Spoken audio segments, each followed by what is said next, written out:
The girl arrived wrapped in a gray shawl that hadn't seen a wash in months. Her boots were cracked, heels worn down into uneven points, and when she stepped from the train, she moved like she didn't want to be noticed. She clutched a single canvas sack to her chest. The wind caught her skirts, threw grit into her eyes, and still she made no sound, not when the conductor announced Basin Ridge, not when the porter barked at her to step aside. Not even when a loose nail snagged her hem and yanked her half off the platform. She righted herself without complaint. Her name, as written on the order sheet pinned inside the livery stable, was Clara Me Hollowell. 22 years old, orphaned, literate, God-fearing, willing to cook and clean, of sturdy constitution. Her letter had been short, just a few dry lines about her upbringing in an Indiana mission home, her aptitude for silence, her desire to make herself useful to any man of decent character and sound income. The man who answered was 57, red-nosed, and recently widowed. His name was Silas Good. He had not asked for a photograph. Sheriff Tunney watched her from across the square. He had seen a dozen mail-order brides roll into Basin Ridge in the last year alone. Some wept. Some wore rouge and tried to smile. One leapt from the outbound train before it even stopped. But none of them looked like Clara did, gray, still, something stripped down to a whisper. Silas Good was late. His house was 3 miles out past the mill, and his mule was blind in one eye. Clara waited on the steps of the depot, unmoving, for more than an hour. A stray dog sniffed her boot. A boy tossed a pebble at her shoulder to see if she'd flinch. She didn't. She blinked slow and stared down the dust until Silas arrived in a wagon built before the war. He didn't say a word at first, just looked her over, spat, and gestured. Clara climbed up beside him and never asked where they were going. For 2 weeks, no one in town saw her again. They heard stories, though, that she didn't speak, that she didn't scream when Silas whipped the mule until it bled or when he slammed a plate to the floor for being too cold, that she cooked like a hotel girl and never once made a sound, not even humming over the wash basin, that she hadn't shared his bed, and that Silas had been seen drinking more than usual, the way some men do when they can't break a thing that refuses to crack. By the 3rd week, Silas came into town with blood on his knuckles and a strange crookedness to his left hand. Doc Bell looked it over. The bones had been snapped clean in 3 places. Silas claimed he'd slipped on ice. No one asked why there wasn't any ice. Clara came back with him the following Sunday, riding behind the mule cart. Her lip was split and turning black, but she kept her head high. The town stared from porches and behind curtains. Pastor Green stepped onto the chapel stoop and opened his mouth to greet her, but she passed without a glance. She walked up the aisle, sat alone in the 2nd row, and stared at the crucifix like it owed her something. After the service, Silas cornered her by the pulpit. He hissed something sharp. She nodded once, still silent, still calm. That night, a fire broke out in the barn behind Good's property. The mule died tied to a post. Sheriff Tunney came to investigate. Clara stood in the smoke, arms crossed over her chest. Silas shouted that it was her fault, that she'd let the lantern fall. Clara didn't defend herself, didn't deny it. She just stared at Tunney with a look like bone on bone. He couldn't prove a thing. By mid-April, Clara was no longer seen outside the house. The curtains were drawn. Silas's friends stopped visiting. When Sheriff Tunney came knocking with the circuit judge for a routine check-in, whispers of forced marriage were gaining weight. Clara opened the door herself. A bruise the size of a boot sole bloomed across her thigh, visible below her nightdress. She said nothing, just stared. The judge asked her 3 times if she wanted to leave. 3 times she said nothing. Legally, it counted as consent. After that, they stopped coming. Then on the first Monday of May, Silas Good was found dead. Face down in the creek bed, half his scalp torn off by a rock, neck bent like broken glass. Clara walked into town alone that morning. Her dress was clean. Her face was blank. She walked straight into the sheriff's office and sat in the empty chair beside his desk. Tunney looked up from his papers. "You here to talk?" he asked. She nodded once.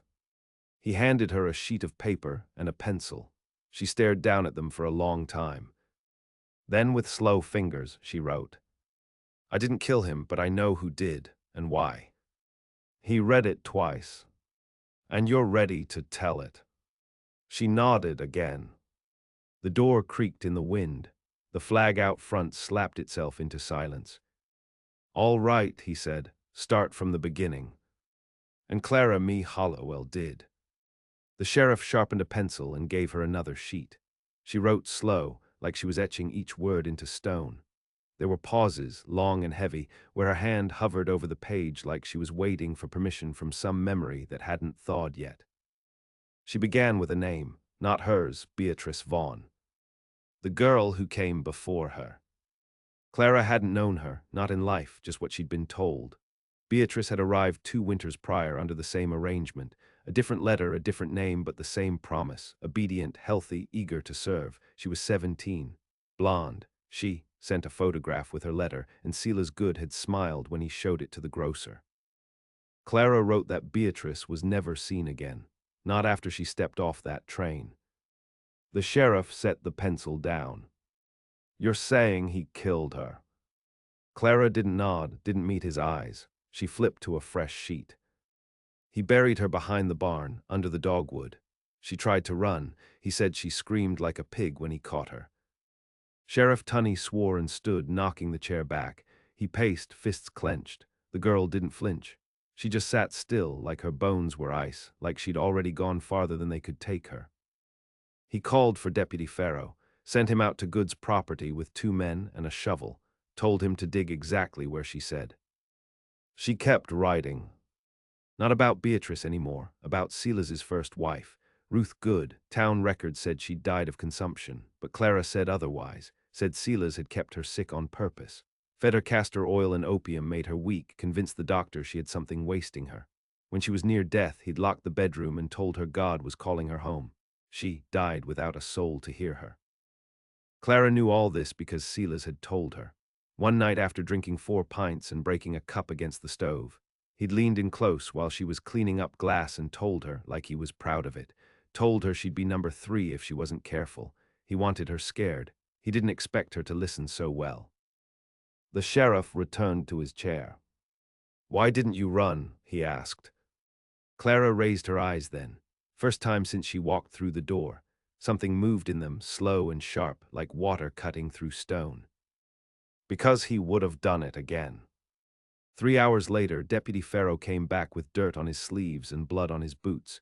He'd found what was left of a girl in a gingham dress. Shallow grave, jaw shattered, 2 fingers missing. Her name was stitched into the collar. That night, Clara was moved into the chapel basement under protective watch. Pastor Green brought her bread and tea. She didn't eat, just sat with her hands folded and her eyes on the cross. The town didn't speak her name for 3 days. Then came the hearing. Judge Calhoun rode in from Bleak's Hollow with a ledger full of precedent and a temper sharpened by the ride. He didn't want the trial, didn't want the mess. But the body was real, and the confession was inked in Clara's hand. Witnesses came forward, slowly at first, then in clusters. The livery boy remembered Silas kicking a crate when Clara didn't say good morning. The butcher's wife said she saw him spit blood into a handkerchief after arguing with her outside the grain store. Mrs. Ledger, who owned the mercantile, testified that she'd seen bruises on Clara's arms when she passed her coins. None of them had reported it. None of them had asked questions. Not when it happened. Not until the earth gave up its bones. On the 4th day, Clara was asked to testify aloud. The courtroom was packed, women in starched collars, men with hats held tight in their laps, children pressed to their mothers' sides. Clara stepped up in a plain dress and worn boots. The silence that met her was deeper than any sermon, heavier than any snow. She looked out over the crowd. Not one of them met her gaze.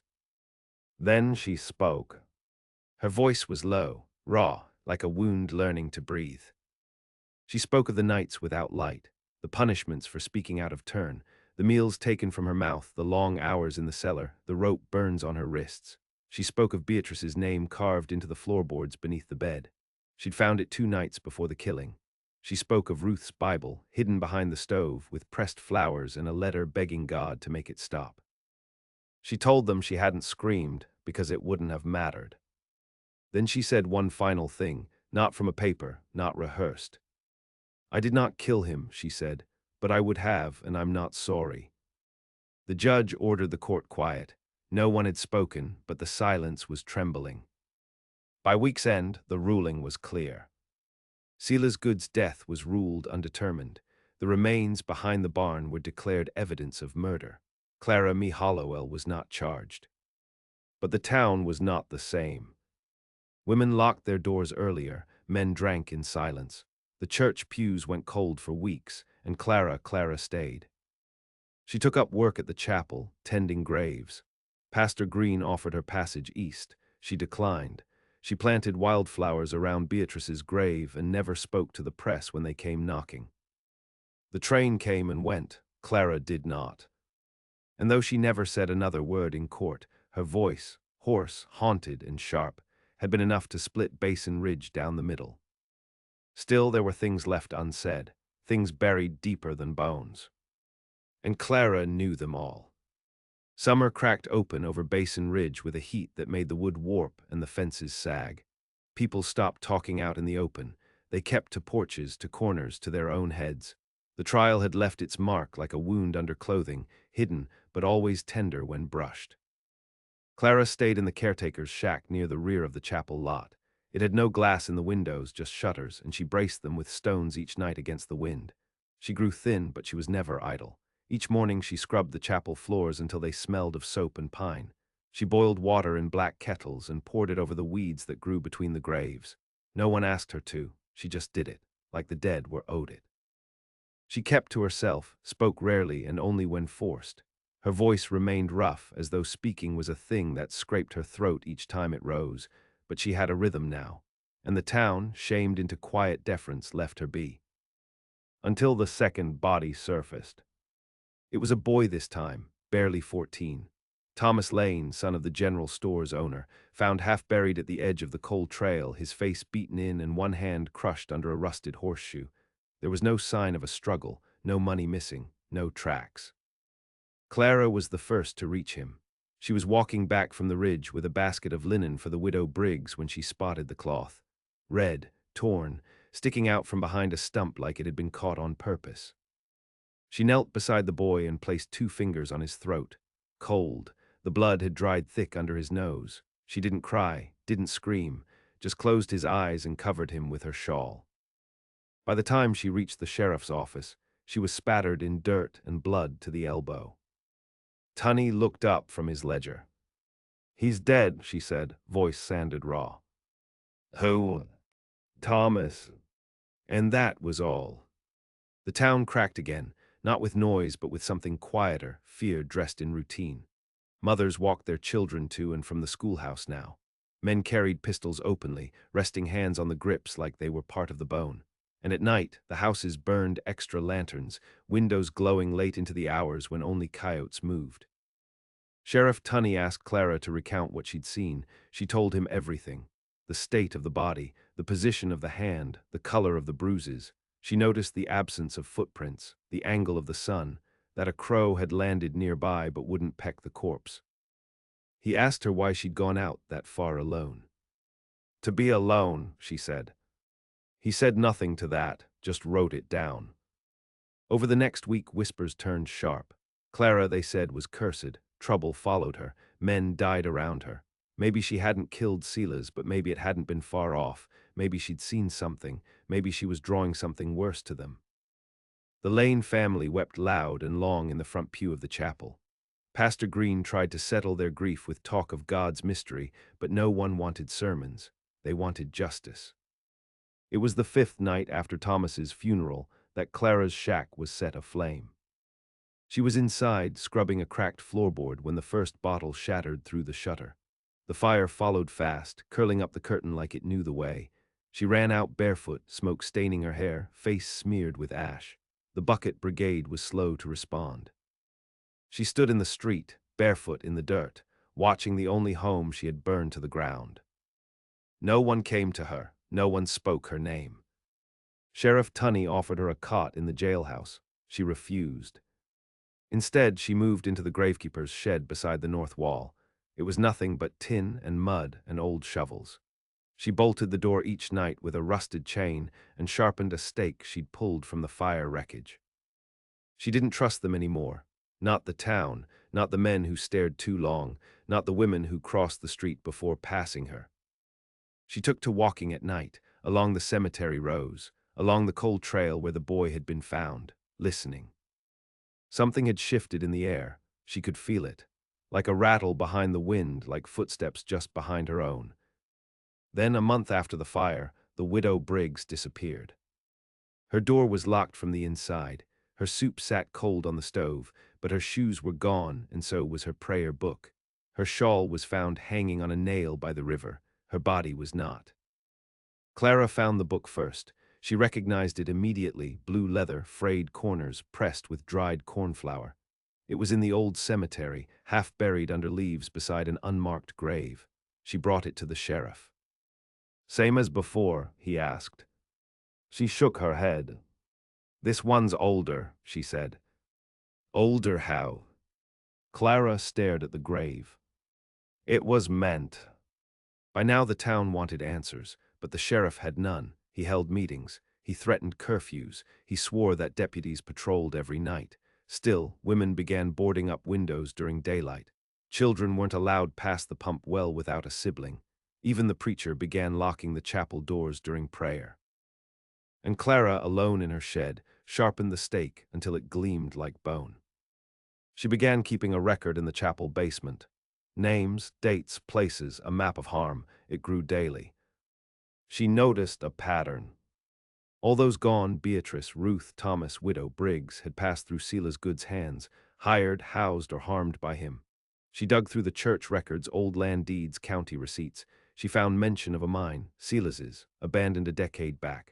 One accident, 3 dead, closed without ceremony.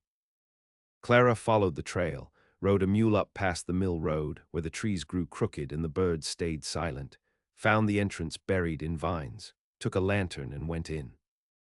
The mine stank, not of rot, but of something older, wet stone, rust, and oil. She stepped careful, tracing the rails, the air thick with the breath of forgotten things. And there, at the very back, behind a broken beam and a wall of collapsed timber, she found the truth. Rope, chains, and bones. Not one body, many, small bones, thin bones, a child's boot, a woman's comb, a brass cross. She didn't scream. She sat in the dark and lit every match she had, one by one, until the space glowed like a wound open to the sky. Then she walked out. Back into the heat. Back into the town that had blamed her. Back with a reckoning clutched in her fists. She didn't sleep that night. She sat outside the chapel with her knees drawn to her chest, eyes fixed on the dark line of hills beyond the town's edge. The mine was still out there, still holding its dead. The matches she'd lit had burned her fingertips, left tiny blisters she didn't tend. She welcomed them, let the pain settle into her as a kind of vow. By morning, Clara had names. She brought them to the sheriff scrawled on yellowed hymn paper, girls who had worked for Silas, boys who had run errands for him, names that had once passed through Basin Ridge and left without farewell. Tunney read the list slow, his eyes narrowed on each one. "These ain't all missing," he said. "Some of these just moved." Clara's voice cracked. "No, they never did." He didn't argue, not after the mine, not after the bones. He followed her back to the mouth of it before dusk. She showed him where the timbers cracked, where the old path split, how far the bones went. She didn't speak as he took notes. She watched the way his hands shook, the way he pressed his palm to the wall as if it might confess something. "I'll bring the judge," he said. She shook her head. "They'll hide it." "Who?" "Same men who built it." And she was right. The mine, she'd learned, had never belonged to Silas alone. It had been a partnership, silent, off the books, cash under the table type. 4 men in total, Silas, Pastor Green, Dr. Bell, and Harold Crane, the mill owner. Together they'd hired the vulnerable, the voiceless, girls without kin, boys off the orphan trains, promised work, paid them in food or nothing at all. Then they vanished. The mine had been sealed the winter after a girl named Luan froze to death just 2 miles out. No one had buried her right, just covered her in stones and said she'd wandered. That name was on Clara's list, too. She told the sheriff all of it. He cursed, spat, and paced. He'd served under Crane during the war. Bell had delivered his youngest, and Green, he'd saved his wife from a miscarriage 3 winters past. "You're sure?" Clara nodded. "I don't have proof," she said, "but I've got bones and silence." That night the sheriff didn't go home. He sat in his office with a loaded shotgun across his lap, watching the window, waiting. Word spread before dawn. Pastor Green was found hanging from the steeple, belt cinched tight, eyes bulged open like they'd seen the end. No note, just a smear of blood under the nails and rope burns on his wrists. It didn't look like a suicide. It looked like a sentence. By noon, the mill office was burning. Harold Crane was inside. They pulled him out too late, skin charred, arms curled in as if in apology. No witnesses, no footprints, only smoke. Dr. Bell locked himself inside his house, pulled all the curtains, and didn't answer knocks. He stopped seeing patients. Mail piled on his porch. When Sheriff Tunney forced the door open 2 days later, Bell was in his study, throat cut so deep his head barely stayed on. Blood soaked an old mine ledger still open on the desk. The last page was torn. Clara watched the town go still again. The way animals do before lightning.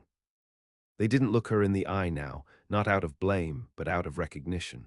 As if she'd been the dark thread woven through their guilt all along, as if she hadn't just survived Basin Ridge, but outlived it. A deputized man rode in from Bleak's Hollow. Tall, with a scar splitting his lip and a badge polished too clean, claimed to be investigating a series of unfortunate deaths tied to recent testimony, said he'd need to speak with Clara directly.